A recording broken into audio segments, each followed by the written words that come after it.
Hi there, welcome to Conversations with the Artist. I'm Nathaniel Thompson, and I am so glad to be here today with David Hemingson, the screenwriter of The Holdovers. Welcome. I'm so glad you could be with us today. Thank you. Thank you for having me. It's great to be here. Well, first of all, congratulations for the incredibly warm reception this film has been getting, both critically and from audiences. It's been doing great. And I got to say, I really love this film. I like not just saying this, but it's my favorite film this year. I just thought it was absolutely fantastic.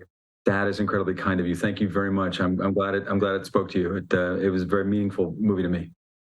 Well, so the obvious question is, when did you start writing this? I mean, this was your first feature film screenplay. You've been in television for a couple decades, but what was the genesis and when did it start? It's funny. Yeah, it's the first produced movie I've ever written that's been produced. The genesis was, I want to say about 6 years ago, I wrote a pilot. I'd been working in television for a long time, and I decided I wanted to write a really personal pilot about kind of my experiences at a prep school for 6 years in Connecticut. And I wrote that pilot kind of for myself in a strange way, and gave it to my manager, who said, "I love this, but I'm not quite sure what to do with it." And so I moved on to some other stuff, and then eventually he got it to a client of his named Niels Mueller, who got it to Alexander Payne, and Alexander Payne called me out of the blue. And I thought I was being pranked initially because it's a cold call from Alexander Payne, right? But I was delighted to find out that I wasn't being pranked. And he basically asked me to write. He said, I love your pilot. I said, that's fantastic. Dream is born. He's going to make my pilot. I don't want to make your pilot. Dream dies immediately. But they said, I'd like you to write a film kind of in the same world. And so that's how The Holdovers was initially conceived out of that conversation. So where was the idea from? How was there personal experience that you brought into this? I mean, a lot of it feels so very specific. There's certain things I want to ask you about. But Alexander had like a log line, basically. He had this log line, which was, he wanted it to be about this odoriferous, ocularly challenged professor at a boarding school, stuck at a boarding school over Christmas with some boys, one of whom had been kind of abandoned by his recently remarried mom. So he kind of gave me that prompt and he let me go. And then what I did was I just sort of found the story, mining the emotional notes that I advanced in the pilot that I wrote called Stonehaven. So I just sort of went back to my own experience that I'd recently commemorated in this pilot and sort of mined all those feelings. Totally different characters, totally different story, but same world and same sort of emotional matrix I was kind of like thinking about when I was writing the story. What's interesting about the script is that, the dialogue obviously is so sharp. Like every word in it counts, and it's so vivid. But I also love the bits where it just kind of goes quiet. Like I love the scene when when Angus when he comes out at night and starts exploring the school with the piano and the drinking the wine, everything. That whole sequence there is just so really beautiful, and I love that it kind of takes that breathing room. So how did you kind of come up with the balance of that, of just the really smart repartee and then just kind of the meditative bits? I love that you noticed that. Thank you so much for noticing that. It's funny because I've basically studied a lot of 70s movies in the process of writing this. I went to this great place on the corner of Sawtelle and Santa Monica called Cinephile. It's a phenomenal video store. And the guys, JP and Greg, there were like, I said, I need to saturate myself not in the stories, but the tone of these movies, and kind of try to understand how films were made then. And there were a lot of what, in music you call rests in those 70s movies where people are just allowed to have their feelings and you just stay with them while they're having their feelings. And, some of the acting is absolutely incredible in those films, obviously. And you see the emotions cross their faces and it gives the audience a chance to breathe and absorb and I think connect with the humanity. So that was a conscious choice. I'm a comedy writer by training. So I'm used to writing kind of the repartee and the jokes and stuff, but I really wanted to do this thing that the great director Miyazaki, the great Japanese director Miyazaki calls these moments of quiet that allow the characters to sort of roost in your mind and in your heart a little bit, so you just slow down a little bit. So that was a real effort. And I think Alexander's a huge fan of the director Ozu. And I think, he, in his work, in Alexander's work and Ozu's work also appreciates that. So it was a real marriage of my inclinations and Alexander's desires as a director. I'm not saying it wasn't anything like these movies, but occasionally the vibe, it gave me a little bit of a feeling of something like maybe Harold and Maude and the Paper Shades. There were certain little, I was like, oh, it kind of has that feel to it. Were there any particular ones that sort of stuck into your head? Yeah, I'm so glad you brought up Ashby, especially because Harold and Maude is a great film. It's got that absurdist comedy, but it's got this incredible message in it, and genuine emotion, notwithstanding the heightened nature of it. So that definitely was that was in my mind. I mean, the Ashby pictures in particular, I think Ashby made like 5 of the greatest pictures of the latter half of the 20th century from 1970 to 1980, So certainly in my mind, when I was writing this, the last detail was very present, was very prominent. Harold and Maude, absolutely.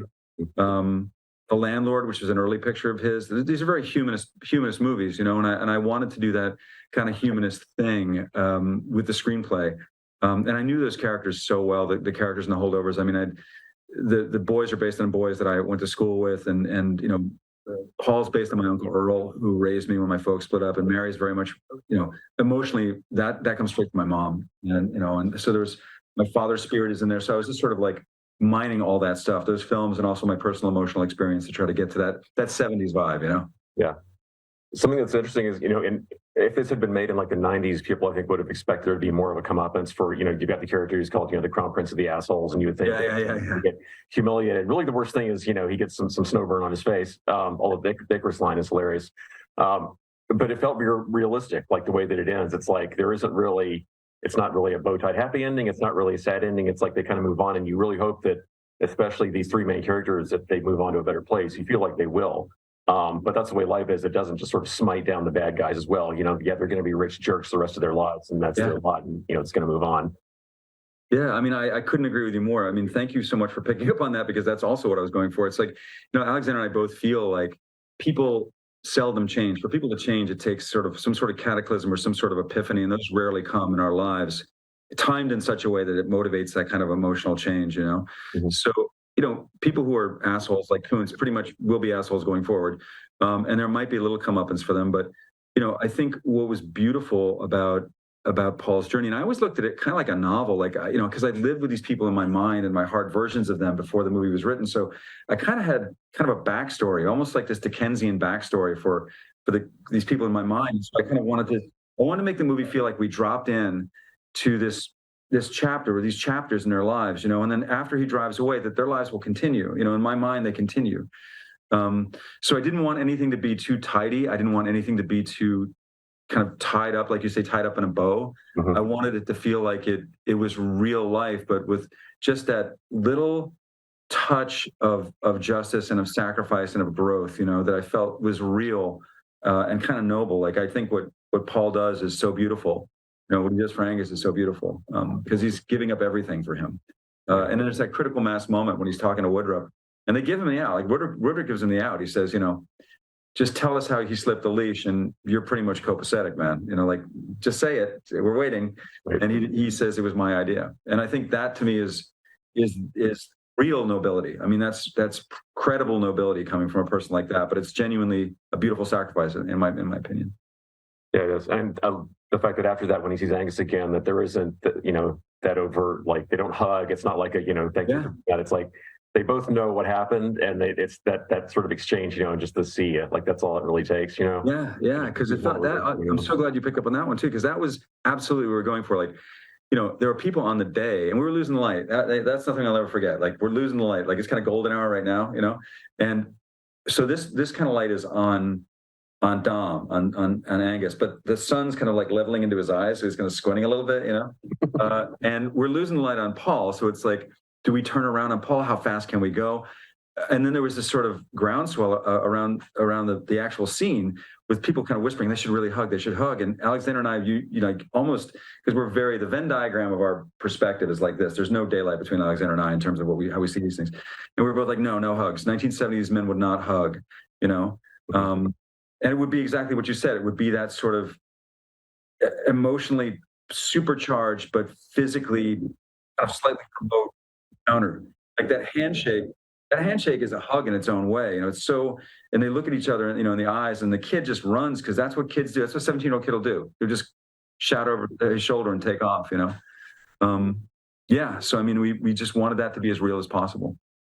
Well, since you mentioned the running, something that's interesting about Angus is the character and performance is so physical. I mean, he does like the scene where he does the cartwheel, and then of course there's the gymnasium where he dislodges his shoulder. Was his character always written to be that physical and that so much in motion the whole time, or was that something that Dominic kind of brought to it? I mean, did you know it was going to be someone who was that agile? I did not know that, but I wanted him to be sort of this this kid without a governor on him sometimes, like super smart, but sometimes that sort of like that governor would slip away and he would just do things. It was actually Dom's choice to do the cartwheel, which I thought was amazing because we didn't know he could do a cartwheel. But yeah, Angus to me always was prone to flashes of impetuousness and bad behavior. So that often takes its form, I think, in teenage boys in the form of physicality. Like even the fight between him and Kuntz, I kind of love that fight because the way that Alexander staged it and the way the kids did it, the way that Brady Hepburn and Dominic Sessa did it was so cool because having had a few of those in my youth, all fights between boys end up on the ground, you know? So the fact that it kind of was up against the wall on the ground and then it was like that fast just felt real. So that kind of impetuousness, that sort of real kind of awkward, sloppy physical interaction was something that I think I'd always envisioned, and Alexander, I think, teased out brilliantly from the kids. Yeah, it looked exactly like real fights I saw in school, you know, but yeah, exactly. Especially with the younger kids just sort of standing there just like, yeah, just gobsmacked, like, what do we do? What do we say? How do we? Yeah. Same thing when those kids, when they light the joint out by, when Kuntz lights the joint out by the truck, right? And Alexander cuts to Park and Arm and just going like this. Just terrified. What's going to happen next, you know? And something that's interesting is that the way you sketched in the character of Mary, I think she has probably the least amount of dialogue explaining herself, as part of sort of psychologically or her backstory, because the first time we really get to know who she is when they're doing the sort of the farewell service for the holiday, and you see the picture of her son, and they just do the nod, and you realize, oh, that's her kid, and it's like just what's on her face kind of tells you everything right there, and then later on, the revelation of what's in the box, you know, it's like she sort of in a way has sort of the most internalized performance. So what was it like writing for her? Because she's so different from the way you write all the male characters. That's a great question. I mean, I feel like, you know, like I said, Mary is grounded spiritually in my mom. I was very, very close to my mom. My mom was an RN, registered nurse, and I came from a lower middle class household, and my folks split when I was very young. I was like 4 or 5. And so I was with her. And you know, oftentimes the enormity of the burden on a single mom especially is such that words cannot adequately describe it, you know, and I wanted to do physicality around it. And I wanted to also thinking to myself, like, my mom and I were so close. And she used to get up at 3:45 in the morning to go to work so she could be home in time to cook dinner for me, right? So that's how I envisioned Mary, that kind of mother, you know, that kind of person.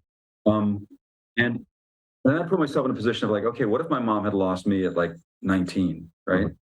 Mm-hmm. The level of the enormity of that loss, the absolute devastation, words would fail you. You know, you can't put that into words. And so when I was writing the character, I had to trust that the actor would be able to convey that. And thank God we got Devon, because she is incredible in this film. She's incredible in this role.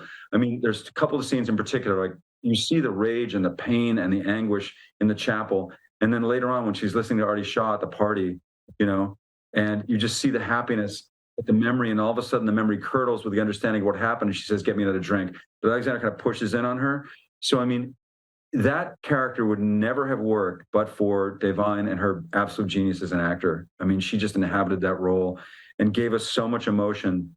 You know, and like I said, I wouldn't say I underwrote the role. I don't think I did. I hope I didn't. No. What I do is I wanted to leave enough space for the mother to grieve, you know, for herself and for us. I wanted to see that, and it takes kind of a genius actor to do that, and that's Devine. You know, that's her. Yeah, she's not underwritten. It's just she's written differently. I mean, like the scene where he walks in and Paul Giamatti says, "You know how to watch TV," and she's explaining what the newlywed game is. Yeah, it's kind of the undercurrent when she's talking about relationships and everything. It's more implied. She's not as direct because Paul Giamatti, it's like his character is just like hits you in the face. Everything he says exactly because he's used to the drivers. He's used to sort of he's kind of pedantic, and he's used to declaiming in front of a class or giving you little history lessons about how the Carthaginians were diminished during the Punic War, and I mean, Mary is not that full of bullshit. I mean, Paul's partially full of shit, but you know why he's doing what he's doing. and it's coming from a good place. She's just coming from a very different place and a different posture. And I think that I tried to write the characters to reflect that dichotomy. Mm-hmm. And not just being period accurate, but I love the way she smokes her cigarettes in the movie. It's almost like a lifeline. The way that she's hanging on. I don't know about you, man, but I grew up like my mom smoked, and all my uncles were janitors at Wesleyan and at the courthouse in Middletown, Connecticut. And everybody in my family smoked in the 60s and 70s. It was just, everyone was my Aunt Dottie. Like, everybody had a cigarette all the time, and that's how they smoked. And that's why I think the smoking is important in the film, and her smoking is important in the film, because I think it just reflected the reality that I knew, at least, Yeah, it's funny. The one word that when the person I saw with next to me, like, I kind of jumped out of their seat when you used the word valise. Yeah. He's like, that's what my grandmother always called it. Like, yeah. Valise, like, there's some, and that goes to Paul's vocabulary too, because like I say, it's based on this guy named Earl Cahill, who raised me, who was born in 1920. I in my mind, Paul was born in 1920 because he would have been like 21 and 41 when he tried to enlist, right, from World War II. My dad was 15 at the time. He went into the Merchant Marine at 15, having left school in 10th grade. So I knew a lot of World War II vets and stuff. So for me, growing up with Earl, especially, like, he would use these terms because he was born in 1920 and he was born off the coast of Washington State. That, and he was raised on Dickens and Thackeray and these Thomas Hughes novels, which he passed on to me. So his language was almost like 19th century language. So I wanted to sort of pepper that stuff. I see you bought your valise, like that. That's what Paul would say. Spot on, sir. I want to ask you about one scene that I just loved in this was the Cherries Jubilee scene where they where they have to improvise it outside. What was there? Is there a story behind that? Absolutely. I'm so glad you asked about that one too. I'm loving this interview. Thank you so much for asking these excellent questions. That, honestly, the origin story was, I was 9 years old. I was at Anthony's Pier 4 with my mom and her friend Fran Zostant was the woman's name, Aunt Fran, and I ordered Cherries Jubilee. I was like 9 or 10. And they wouldn't bring it to me. And that exact exchange happened at this restaurant in Boston when I was a kid. And the irony is, it sort of mirrors some of the dynamics in Bob Rafelson's 5 Easy Pieces with the chicken salad scene, but it's absolutely directly from my life. I remember having the exact argument when my mom and my Aunt Fran having the exact argument with the waitress at Anthony's Pier 4. So that's where that came from. But we didn't go outside and dose a bunch of ice cream and cherries with Jim Beam. That was whole cloth. That was absolutely made up. I made that up. I'm sure somebody somewhere has tried to do that, though. I'm sure. But yeah, I've actually heard that before. I've heard people refuse to give kids banana sponsor for that same reason. I'm like, that is the stupidest thing I've ever heard. It's ridiculous. It burns off. Like Mary says, the alcohol burns off. What do you want? Yeah, it's like, there's nothing left. It's fine. It's fine.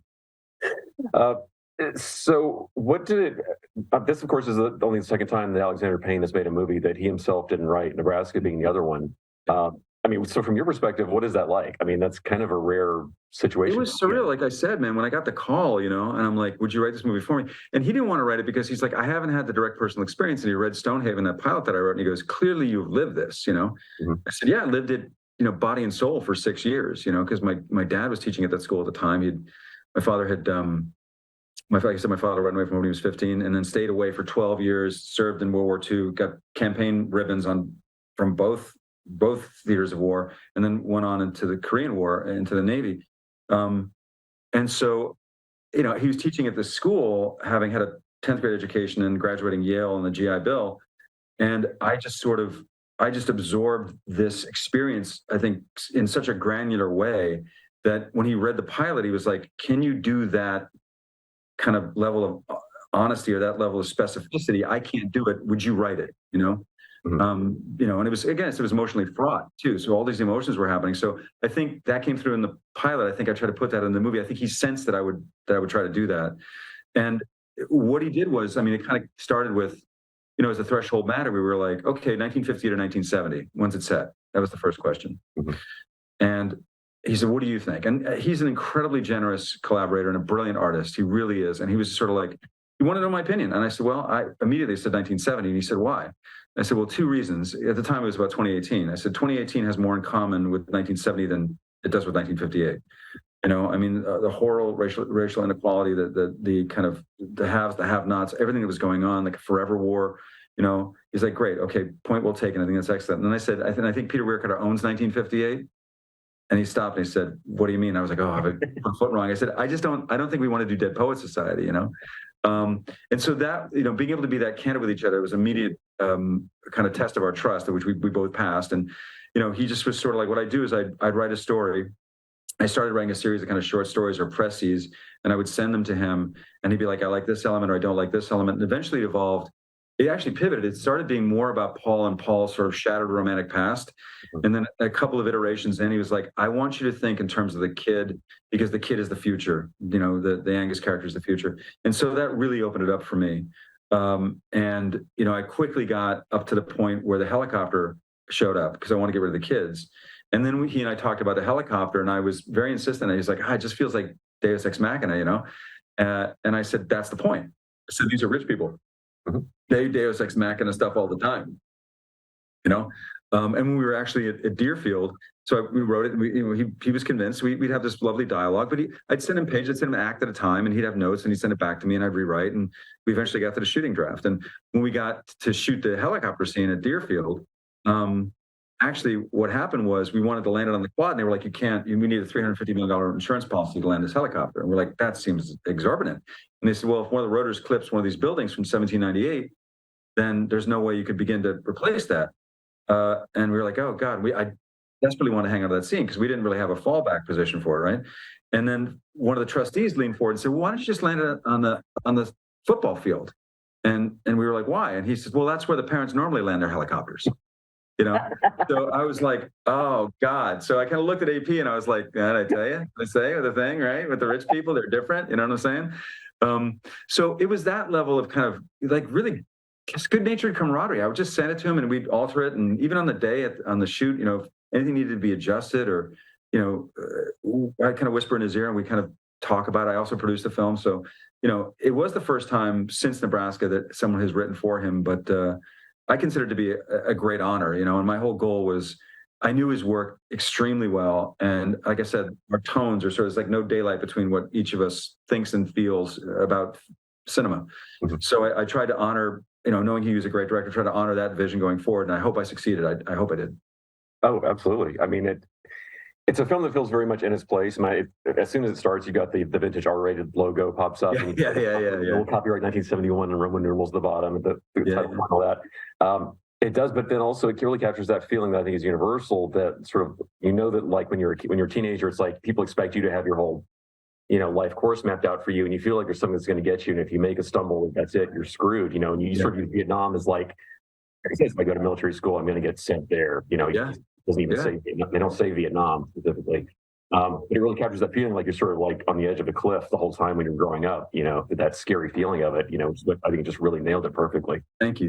And the urgency, thanks for bringing that up, because the urgency also, I really wanted to hit the urgency because when I was growing up, like, you know, I'm too young to have gone to Vietnam, obviously, but like, you know, my friends, especially in the cohort of people that I hung out with and grew up with, lower middle class kids, you know, like my friends, older brothers and uncles did go, and a lot of them didn't come back. You know, and this is Black kids and white kids. And like, I just saw this happening and I was like, I want to put this in the movie because it feels like you're saying everyone feels fraught at that age. Everyone's trying to choose that path. Nobody knows precisely what they're doing. You're still being formed as a human being. But the idea of this sword of Damocles hanging over you, like you're going to go to war because the draft was in full force and effect, obviously, right? So it's like, you're going to go to war. You're not going to have a choice. It's not like you're going to elect. You're not going to enlist. You're going to get drafted, you know? And kids were coming home in body bags. And like, I felt like that sort of element of adolescence, I hadn't seen that done in a while, you know, that kind of choice, that tension, you know? Yeah. Well, you captured it beautifully. Thank you, sir. Unfortunately, we are out of time. It is now 3:30. But again, thank you so much. I am so glad you Thank you so much for having me. Again, congratulations. Again, I love this film, and I really hope you write another movie now because I can't wait to see what you do. Thank you. I will do that.